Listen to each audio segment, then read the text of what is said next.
ಮಧುಗಿರಿಯಲ್ಲಿ ನಡೆದ ತಾಲೂಕು 7ನೇ ಸಾಹಿತ್ಯ ಸಮ್ಮೇಳನದ ಕವಿಗೋಷ್ಠಿ ಅಧ್ಯಕ್ಷತೆ ವಹಿಸಿದ್ದ ರೂಪಕ ಕವಿ ವಕೀಲರಾದ ಬಿದಲೋಟಿ ರಂಗನಾಥ್ ರವರ ಪರಿಚಯ ಮಾಡುವುದಾದರೆ ಅವರು ಇಲ್ಲಿಯವರೆಗೆ ಮಣ್ಣಿಗೆ ಬಿದ್ದ ಹೂಗಳು, ಬದುಕು ಸೂಜಿ ಮತ್ತು ನೂಲು, ಉರಿವ ಕರುಳ ದೀಪ, ದೇವರಿಲ್ಲದ ಸಾಕ್ಷಿಗೆ ರುಜು ಹಾಕಿ ಎಂಬ 4 ಕವನ ಸಂಕಲನಗಳನ್ನು ಪ್ರಕಟಿಸಿದ್ದಾರೆ.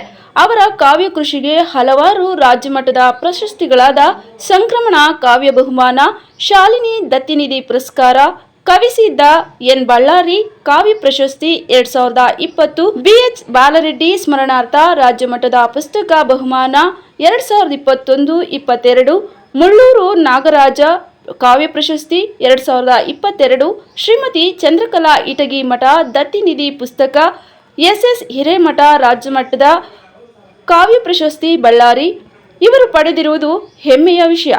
ಬನ್ನಿ ಅವರು ಕವಿಗೋಷ್ಠಿ ಅಧ್ಯಕ್ಷತೆಯನ್ನ ವಹಿಸಿ ಮಾತನಾಡಿದ ಮಾತುಗಳನ್ನು ಒಮ್ಮೆ ಆಲಿಸೋಣ.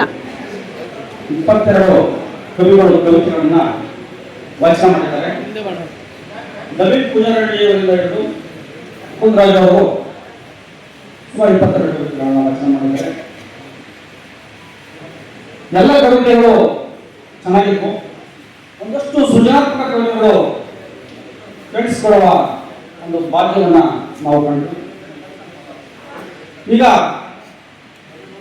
ನಾನು ಎಲ್ಲ ಕವಿತೆಗಳನ್ನು ವಿಶ್ಲೇಷಣೆ ಮಾಡಲಿಕ್ಕೆ ಆಯ್ತು ತೆಗಿಲ್ಲ ಅಂತ ಹೇಳಿದ ಕಾರಣಕ್ಕೋಸ್ಕರ ನಾನು ಒಂದೆರಡು ಮಾತುಗಳನ್ನು ಕಾವ್ಯದ ಬಗ್ಗೆ ಒಂದೆರಡು ಮಾತುಗಳನ್ನು ಹೇಳಿ ನನ್ನ ಮಾತನ್ನು ಮುಗಿಸ್ತೇನೆ.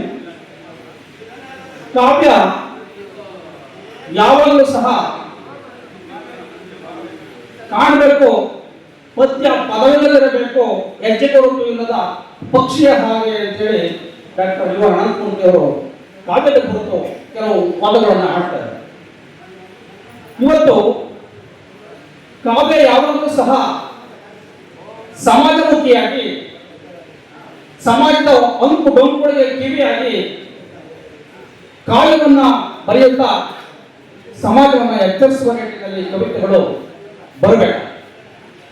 ಅದಂತೇಳಿ ಎಲ್ಲ ಭಾರತ ಕವಿತೆಗಳಲ್ವಾ ಇದಾವೆ, ಅವು ಕವಿತೆಗಳೇ. ಹಾಗಾದ್ರೆ ಕವಿ ಮಾಡಬೇಕಾದಂತ ಕೆಲಸ ಏನು? ಓನ್ಲಿ ಕವಿ ನೆಮ್ಮದಿಗೋಸ್ಕರ ಬರೀತಾ ಇದ್ದಾರೆ ಅನ್ನೋ ಪ್ರಶ್ನೆಯನ್ನ ನಾವು ಮೂಡಿಸಿಕೊಳ್ಬೇಕಾಗ್ತದೆ. ಕಾವ್ಯ ಯಾವಾಗಲೂ ಸಹ ಅನುಭವದ ಮೂಸೆಯಲ್ಲಿ ಬೆಂದು ಕಾವ್ಯ ಹುಟ್ಟಬೇಕು. ರವೀಂದ್ರನಾಥ್ ಠಾಗೂರ್ ಅದನ್ನೇ ಹೇಳ್ತಾರೆ, ಕವಿತೆ ಸಹಜ ಹೆರಿಗೆಯ ಪ್ರಕ್ರಿಯೆ ಅಂತ. ಕವಿತೆ ಅನ್ನೋದು ಕಾವು ಕೊಡಬೇಕು, ಧ್ಯಾನಿಸಬೇಕು, ಒಂದಷ್ಟು ಜನ ಇಟ್ಟು ಕಾವ್ಯವನ್ನ ಕೋರಿಗಳನ್ನು ತಿದ್ದುವ ಮೂಲಕ ಕವಿತೆಯನ್ನ ಶಿಲ್ಪವನ್ನಾಗಿ ಮಾಡಬೇಕು. ಇದು ಇವತ್ತಿನ ಕವಿಗಳು ನಾವು ಎಚ್ಚರಿಸಬೇಕಾಗಿದ್ದ ಎಚ್ಚರಿಕೆಯಿಂದ ಕಾವ್ಯವನ್ನು ಕಟ್ಟುವ ಕ್ರಮ ಅಂತ ನಾನಾದ್ರೂ ಭಾವಿಸ್ತಾ, ಲಕ್ಷ್ಮೀಶ ಒಂದು ಮಾತನ್ನ ಹೇಳ್ತಾನೆ, ಅಲ್ಲಲ್ಲಿ ಮನೆಯ ಸೊರಗಳು ಕಣ್ಣಿಗೆ ಸೆದವು ಅಂತ. ಇಲ್ಲಿ ನೋಡಿ ಎಷ್ಟು ರೂಪಕವಾಗಿ, ಅಲ್ಲಲ್ಲಿ ಮನೆಯ ಸೊರಗಳು ಕಣ್ಣಿಗೆ ಸೆದವು ಅಂತ. ಹೀಗೆ ಭಾವತೀವ್ರತೆಯಿಂದ ರೂಪಕಗಳ ಮೂಲಕ ಕಟ್ಟುವ ಪರಿಣಾಮಕಾರಿಯಾದ ನಿಶಬ್ದ ಚಿತ್ರ ಕಾವ್ಯ ಅಂತ ನಾನು ಭಾವಿಸ್ತೇನೆ. ಕಾವ್ಯ ತುಂಬಾ ಅಂತರಾತ್ಮದ ಜ್ಯೋತಿ, ತನ್ನೊಳಗೆ ಅಂತರಾತ್ಮದಲ್ಲಿ ಹರಡಿ ಕಾವ್ಯ ಏನು ಬರುತ್ತೆ, ಯಾವಾಗ ಬರುತ್ತೆ, ಯಾವ ಸಂದರ್ಭಕ್ಕೆ ಬರುತ್ತೆ ಅಂತ ಯಾವ ಕವಿಗೂ ಗೊತ್ತಿರಲ್ಲ. ಅದು ಬರುವ ದಾರಿಯನ್ನ, ಕ್ರಮಿಸುವ ದಾರಿಯನ್ನ ಯಾರು ಹೇಳಲ್ಲ. ಅದೊಂದು ಅಮೂರ್ತ ಕಲ್ಪನೆ. ಹಾಗಾಗಿನೇ DR ನಾಗರಾಜ್ ಅವರು ಒಂದು ಮಾತಾಡ್ತಾರೆ, ಕಟ್ಟಕವಾಗಲಿ ಕಾವ್ಯ. ಕಾವ್ಯ ಯಾಕೆ ಕಡ್ಡಾಗಬೇಕು ಅನ್ನೋದನ್ನ ನಾನು ಮೊದಲೇ ಹೇಳಿದೆ. ಕಾವ್ಯ ಸಮಾಜಮುಖಿಯಾಗಿ ತಿಳಿಸ್ಬೇಕು ಅಂತಕ್ಕಂಥದ್ದನ್ನು. ಆಗ ಕಾಡಕವ ನಗ ಅವರು ಮಾತಾಡ್ತಾರೆ, ಕಡ್ಡಾಗಲಿ ಕಾವ್ಯ ಅನ್ನೋ ಒಂದು ಅಷ್ಟಕ್ಕೆ ನಿಲ್ಲಿಸಿದ್ರೆ ಸಾಕು, ಜನರ ನೋವಿಗೆ ಬಿಡುವ ಪ್ರಾಣಮಿತ್ರ ಅಂತ ಒಂದು ಲೈನನ್ನ ಸೇರಿಸ್ಕೊಳ್ಳಿ ಅಂತಕ್ಕಂಥ ಸ್ನೇಹಿತರ ಕೂಡದಲ್ಲಿ ಭಾಗಿಯಾಗದ ಮಾತನ್ನ ಹೇಳ್ತಾರೆ ಕಾಡಕವ ನಗ ಅವರು. ಜನರ ನೋವಿಗೆ ಬಿಡಬೇಕು ಕಾವ್ಯ ಅಂತಕ್ಕಂಥದ್ದು ಅಂತ. ಆಗ ಆ ಕಾವ್ಯ ಬರಲಿಕ್ಕೂ ಸಾರ್ಥಕತೆಯನ್ನ ಸಿಗುತ್ತೆ ಅಂತಕ್ಕಂಥದ್ದು. ಕಾವ್ಯಕ್ಕೆ ತನ್ನದೇ ಆದ ಒಂದು ವಿಶೇಷಣ ಕೂಡ ಇದೆ. ಅಂತರವಾದ ಆತ್ಮವನ್ನು ಪ್ರತಿನಿಧಿಸುತ್ತಾ ಕಲ್ಪದಲ್ಲಿ ಒಂದು ವೀಕ್ಷಣೆ ಇಟ್ಕೊಂಡು ರೂಪಕ, ಪ್ರತಿಮೆ ಮತ್ತು ಕಲಾತ್ಮಕತೆಯಲ್ಲಿ ಹರಡಬೇಕು ಕವಿತೆ. ಅನುಭವ ಇದ್ದರೆ ಕವಿತೆ ಒಂದು ಒಳ್ಳೆಯ ಕವಿತೆ ಉಂಟಾಗುವುದು. ಅನುಭವ ಬಹಳ ಗಾಢವಾಗಿದ್ದಾಗ ಒಬ್ಬ ತುಂಬ ಪ್ರಬುದ್ಧ ಕವಿಯಾಗಿ ರೂಪುಗೊಳ್ಳಲಿಕ್ಕೆ ಸಾಧ್ಯ ಆಗ್ತದೆ. ಆ ನಿಟ್ಟಿನಲ್ಲಿ ಎಸ್ ಕಸೂತಲವರು ಮಾತಾಡ್ತಾರೆ, ಬಿದಿರ ತಡಿಕೆಯಿಂದ ಬಿಚ್ಚಲಾಗದ ಕಣ್ಣು ಕವನ ಹುಟ್ಟಿದೆ ಎಂದು ಹೇಳುತ್ತಿದೆ. ನಾನೀಗ ಕುಟಿಯಂಚೆ ಹೇಳಿದಿಷ್ಟೇ, ಇನ್ನೊಂದು ದಿವಸ ಕಾದರೇನು ನಷ್ಟವೇ. ಕಾವ್ಯ ಅವಸರಕ್ಕೆ ಹೊರತು ನಾವೆಲ್ಲ ಪ್ರತಿನಿಧಿಸಬೇಕು, ಕವಿತೆ ಓದಬೇಕು ಅನ್ನೋ ಕಾರಣಕ್ಕೋಸ್ಕರ ನಾವು ಕವಿತೆಗಳನ್ನ ಬರೆಯುವ ನಿಟ್ಟನ್ನ ಕಮ್ಮಿ ಮಾಡ್ತಾ ಧ್ಯಾನಿಸ್ತಾ ಒಂದು ಒಳ್ಳೆಯ 100 ಕವಿತೆಗಳನ್ನ ರಚಿಸುವುದರಲ್ಲಿ ಒಂದು ಕವಿತೆಯನ್ನ ತುಂಬಾ ಅದ್ಭುತವಾದ ಒಂದು ಅರ್ಥಪೂರ್ಣವಾದ ಕವಿತೆಯನ್ನು ಕೊಟ್ಟಾಗ ಸಮಾಜಕ್ಕೆ ನಾವು ಒಂದು ಒಳ್ಳೆ ಕವಿತೆಯನ್ನು ಕೊಟ್ಟಂತ ಕವಿಯಾಗಿ ನಾವು ಹುಡುಕೊಳ್ತೇವೆ. ಇದು ನನ್ನ ಕಿವಿ ಮಾತು. ಅದಂತ ಎಲ್ಲ ಕವಿತೆಗಳು ಎಲ್ಲ ಅಂತಲ್ಲ, ನಿಮ್ಮ ತನವನ್ನ ರೂಢಿಸ್ಕೋಬೇಕು. ನೀವಾದ್ರೂ ಎಲ್ಲರೂ ಒಬ್ಬನಾಗಿ ಕವಿಯಾಗಿ ರೂಪುಕೊಳ್ಬೇಕು ಅಂತಂದ್ರೆ ಆ ಕೆಲಸ ಮಾಡಿದ ನಿಟ್ಟಿನಲ್ಲಿ ಈಗಿನ ಯುವ ಕವಿಗಳು ಮುಂದೆ ಬರಬೇಕು. ಇವತ್ತು ಒಂದು ಕೇರಳವಾದ ಮಾತನ್ನ ಈ ಒಂದು ಸಂದರ್ಭದಲ್ಲಿ ಹೇಳಲಿಕ್ಕೆ ಇಷ್ಟಪಡ್ತೇನೆ. ಕವಿ ಸುಮಾರು ಜನ ಕವಿತೆಗಳನ್ನು ಬರೀತಾ ಇದ್ದೀವಿ, ಆದ್ರೆ ಕವಿತೆಯನ್ನು ಪ್ರಕಟಿಸುವವರ ಸಂಖ್ಯೆ ಕ್ಷೀಣಿಸ್ತಾ ಇದೆ. ಇದೊಂದು ನೋವಿನ, ಕವಿಗಳಿಗೆ ಇದೊಂದು ನೋವಿನ ಸಂದರ್ಭ. ಯಾಕಂದ್ರೆ ಕವಿತೆ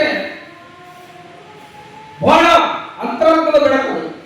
ಆ ಕವಿತೆಯನ್ನು ಪ್ರಕಟಿಸಲಿಕ್ಕೆ ಮತ್ತು ಓದಲಿಕ್ಕೆ ಓದುವವರ ಸಂಖ್ಯೆ ಕಮ್ಮಿ ಆಗ್ತಾ ಇದೆಯಾ, ಇಲ್ಲ ಅರ್ಥವಾದ ಕವಿತೆಗಳು ಅಂತೇಳಿ ದೂರ ಹೋಗ್ತಾ ಇದೆಯಾ? ಇದು ಒಂದು ಅರ್ಥವಾದಂತಹ ಸಂದರ್ಭದಲ್ಲಿ ನಾವು ಬದುಕ್ತಾ ಇದ್ದೀವಿ. ಹಾಗಾಗಿ ಕಾದಂಬರಿ ಕಥೆಗಳ ಮಾರಾಟೆಯಲ್ಲಿ ಈ ಕಾವ್ಯ ಎಲ್ಲ ಒಂದು ಕಡೆ ಕಳೆದೋಗ್ತಾ ಇದೆಯಾ ಅಂತಕ್ಕಂಥ ಒಂದು ನೋವಿನ ಸಂಗತಿಯೂ ಸಹ ನಮ್ಮ ಕವಿಗಳಿಗೆ ಅನಿಸ್ತಾ ಇದೆ. ಮತ್ತು ಹಲವರು ಬೆಳೆದವರು ಮಾತಾಡ್ತಾರೆ, ಕನಸಿನಲ್ಲಿ ಕಂಡ ಕವಿತೆಯೇ ನೀನು ಬೆಳ್ಳಿಯಾಗಿರೋ ಬಂಗಾರವಾಗಿರೋ ಇರಬಹುದು, ಆದರೆ ನನಗೆ ಬದುಕಿನ ಮಧ್ಯೆ ಮೂಡುವ ಕವಿತೆಯೇ ಸ್ವಾಗತ ಅಂತ ಕರೀತಾರೆ ಹಲವರು ಬೆಳೆದವರು. ಹೀಗೆ ಬದುಕಿನ ನಡುವೆ ಬದುಕು ಒಂದು ಕವಿತೆಯಾದಾಗ ಬದುಕಿನ ನೋವು, ನಲಿವು, ಸಂಕಷ್ಟ, ಇವೆಲ್ಲ ಅಪಾಶೆ, ಹಸಿವು, ಇವೆಲ್ಲ ಅನುಭವದ ಮೂಸೆಯಲ್ಲಿ ಬೆರೆತು ಒಂದು ಕವಿತೆಯಾಗಿ ರೂಪುಕೊಡ್ತಕ್ಕಂಥ ಸಂದರ್ಭ ಇದೆಯಲ್ಲ, ಇದು ಬಹಳ ಅದ್ಭುತವಾದಂತಹ ಕವಿತೆ.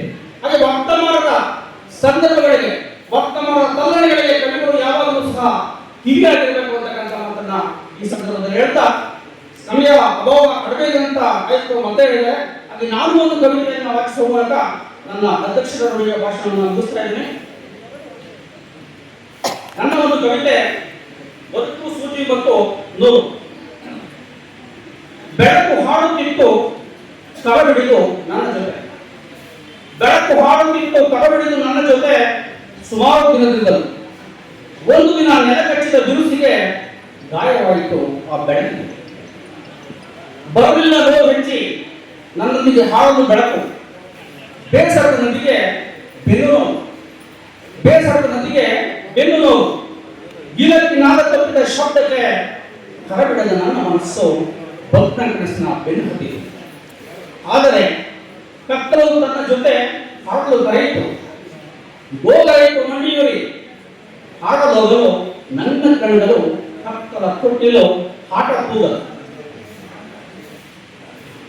ಎಡಬಿಡುತ್ತಿಲ್ಲ ಬೆಳಕಿನೊಂದಿಗೆ ಹಾಡಿದ ಆಟದ ನೆನಪು ಹೊರ. ಹಾಡುವ ಮನಸ್ಸು, ವಯಸ್ಸು, ಆಟವಿಲ್ಲದ ಇಚ್ಛಾಶಕ್ತಿಗೆ ಮೊರಗಿಟ್ಟು ಮೊಡಕಾಲ ಸಂದಿಗೆ ತಲೆಹಿಟ್ಟು ಹೋಗಿದ್ದೇನೆ. ಬೆಳಕಿಗೆ ಗಾಯ ದಕ್ಕನೆ ಮಾಗನೆ. ಇದು ಸುಮಾರು 2015 ಭಾರತಕ್ಕೆ 10 ವರ್ಷಗಳ ಹಿಂದೆ ಕವಿತೆ. ಈ ಕಾರ್ಯಕ್ರಮಕ್ಕೆ ನನ್ನನ್ನು ಆಯ್ಕೆ ಮಾಡಿ ಆಹ್ವಾನಿಸಿದಂತಹ ನಮ್ಮ ಮುನಿಲ್ ಕುಮಾರ್ ಸರ್ ಆಗಿರ್ಬೋದು, ಅಧ್ಯಕ್ಷರಾಗಿರ್ಬೋದು, ಎಲ್ಲ ನನ್ನ ಸಂಸ್ಥೆಗಳಾಗಿರ್ಬೋದು ಧನ್ಯವಾದಗಳನ್ನು ಸಲ್ಲಿಸ್ತಾ ನನ್ನ ಭಾಷಣ ಮುಗಿಸ್ತಾ ಇದ್ದೀನಿ. ನಮಸ್ಕಾರ.